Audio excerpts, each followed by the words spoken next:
नाराज बुजुर्ग ने अपने बेटे बहू से छीने सभी हक। करोड़ों की संपत्ति सरकार को दी दान। अंतिम संस्कार का हक भी छीना। बेटे बहू से परेशान शख्स ने अपनी सारी संपत्ति राज्यपाल को कर दी दान। नमस्कार, आप देख रहे हैं सिटी वेब न्यूज।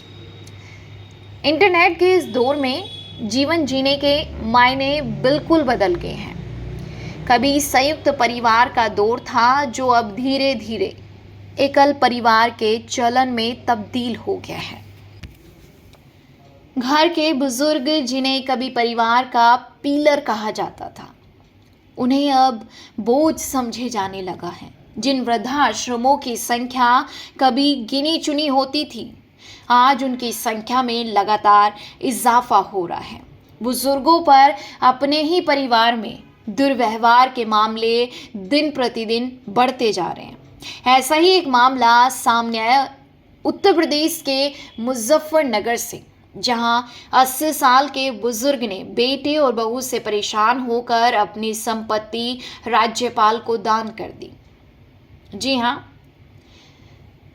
80 साल के बुजुर्ग नाथू सिंह ने अपने बेटा और बहू से परेशान होकर करीब 1.5 करोड़ रुपए की अचल संपत्ति राज्य सरकार के नाम कर दी। बुजुर्ग ने अपनी संपत्ति की वसीयत में कहा कि इस जमीन पर स्कूल या फिर अस्पताल बनाया जाए। यहाँ तक कि बुजुर्ग ने अपने बच्चों से अपने अंतिम संस्कार तक का भी हक छीन लिया। 80 साल के नाथू सिंह पेशे से किसान हैं, लेकिन अपने बेटे और बहू की हरकतों से बेहद दुखी हैं। नाथू सिंह का कहना है कि बेटा और बहू उनके साथ अच्छा व्यवहार नहीं करते, जिससे खफा होकर उन्होंने अपनी करीब 1.5 करोड़ रुपए की अचल संपत्ति राज्यपाल को दान कर दी। नाथू सिंह इस कदर अपने बेटे से नाराज हैं कि वह नहीं चाहते कि बेटा और बहू उनकी संपत्ति के वारिस हों। मुजफ्फरनगर के बिरल गांव के रहने वाले नाथू सिंह फिलहाल एक वृद्धाश्रम में रह रहे हैं। एक बेटे के अलावा उनकी 3 बेटियां भी हैं। उन्होंने कहा कि वह नहीं चाहते कि उनके बच्चों में से कोई भी उनकी संपत्ति का वारिस हो।